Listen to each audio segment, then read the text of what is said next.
coach, mentor, mother, traveller and entrepreneur who is on a mission to change the world. Well done. Well done, Michelle.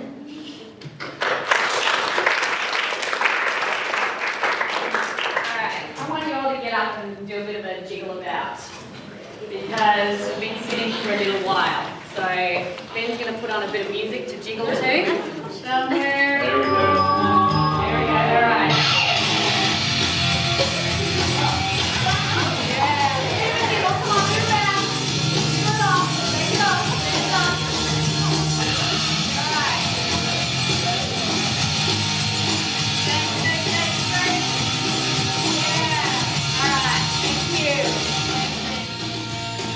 Alright, take a seat. Take a seat. It's important to do that kind of jiggling about a little bit, gets the brain working again. You've been sitting down for a little while now. I've got a question for you. Who got up this morning and did a little sneaky Wonder Woman pose? Freaking out. It's just me. Right. Okay. Well, I've been doing it all day. It's fabulous. I recommend it. I was a big fan of Wonder Woman, actually, when I was a child, so that brought back a lot of memories for me. I was a big fan. I've got my Wonder Woman bangles on at the moment, Wonder Woman. I was always a real fan of very strong female characters. Now that music, does anybody recognise that music? Yeah, I thought I was Buffy for a long time. Yeah, absolutely. Buffy the Vampire Slayer.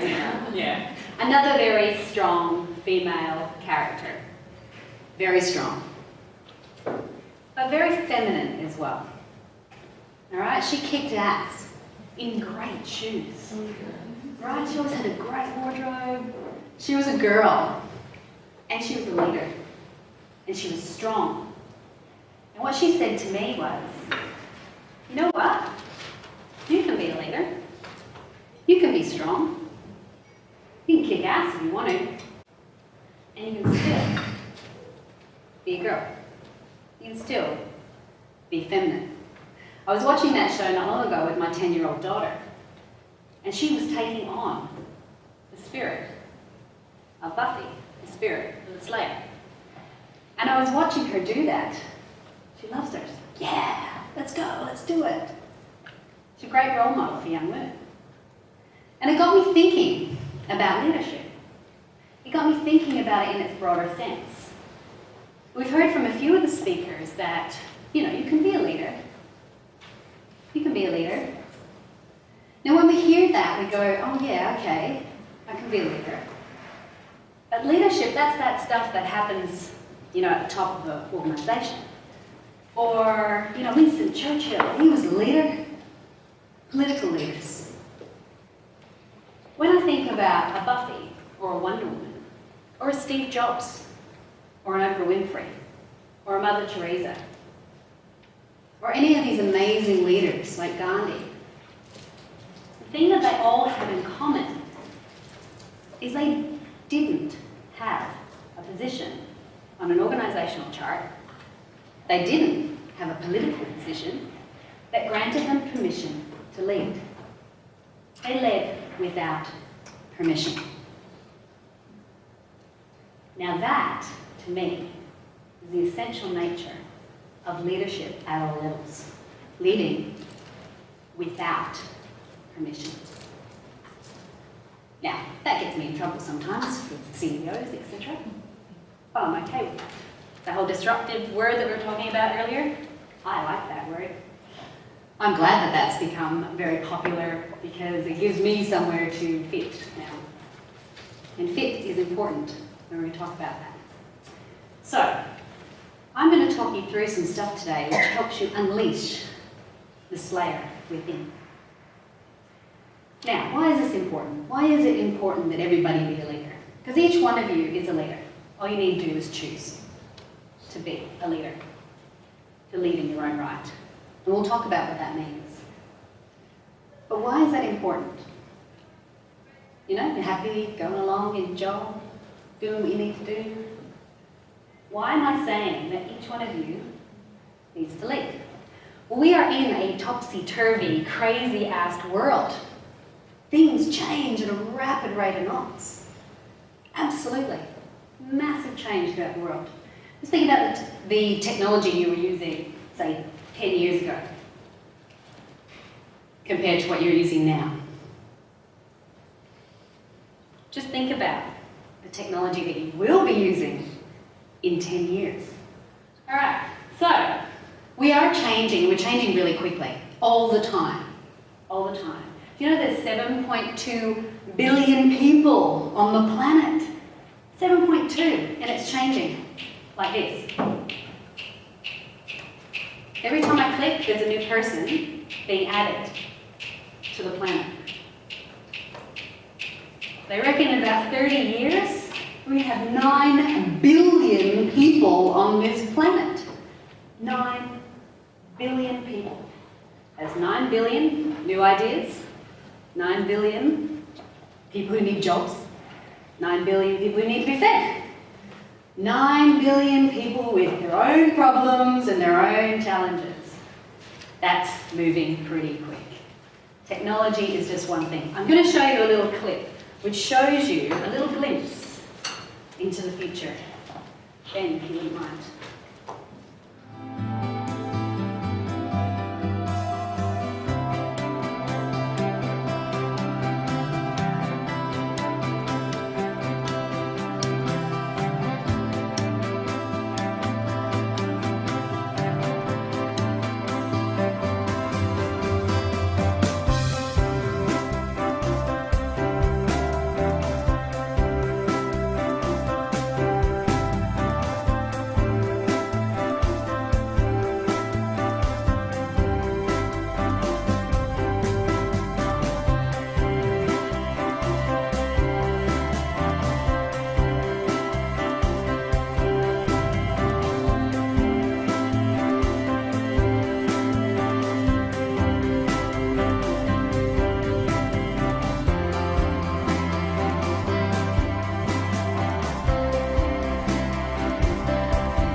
Talked about before, they changed and created the future. Now, I'm not saying you have to change the future or change the world even. Don't even save the world like Buffy. But you damn well better be keeping up with it because this is where we're going. This is an extract from about a 9-minute video or so that some of you might have seen before from Microsoft. It's called Microsoft 2019, so Google it if you want to have a look at the rest. It was actually done about 4 years ago. So already their future look forward is obsolete 4 years down the track. All right, still some cool stuff in there though. Imagine the next time you're booking appointments and whatnot. Someone just throws their keys on the table. Awesome, awesome stuff. The future is coming and it's coming really quickly and we need to be able to keep up with it. And we need to have the skills to be able to do that. And the thing is, it's not okay to just wait for somebody else to do it. It's not going to happen. We can't wait for the big boys at the top to make the decisions and move on with things. All right? If we're waiting for our political leaders to change the world, we're going to be waiting a damn long time. If we're waiting for our business leaders to change the world of business, then we're going to be waiting a damn long time. All right? It's up to each and every one of us to do that. Every single one of us. This is, the traditional sort of view of an organisation. The leaders at the top, leader. We use these words interchangeably with manager. All right? This is a management structure. This is not a leadership structure. A management structure. And this is the way we have it in organisations. But you know what? This is not okay anymore. Top-down leadership doesn't exist anymore. It actually has to be bottom-up. All right, we have to turn this on its head. It's time for getting a bit topsy-turvy with our leadership. It's time for challenging. It's time for a new model. It's time for new leadership. It's time for change. It's time for every single person to step forward into leadership. We can't wait anymore. We just can't. You know, this morning I was sort of thinking, I was preparing my head obviously for the presentation. I was looking out the window of my hotel and watching people, scurrying back and forth. I think it's fun. And I was thinking to myself, okay, so this is important, I know this. We want to change the world, we all have to be there to change it. But what makes it important to me? What makes this important to you? Why should you care? Really, why should you care? Here's the thing. When I say step forward into leadership, I'm not saying go and be a Steve Jobs. You don't have to be Oprah Winfrey. Right? You don't have to change the world. You don't. You don't have to change the world to be a leader. What you have to do is be an everyday leader. Make sure that tomorrow is better than today.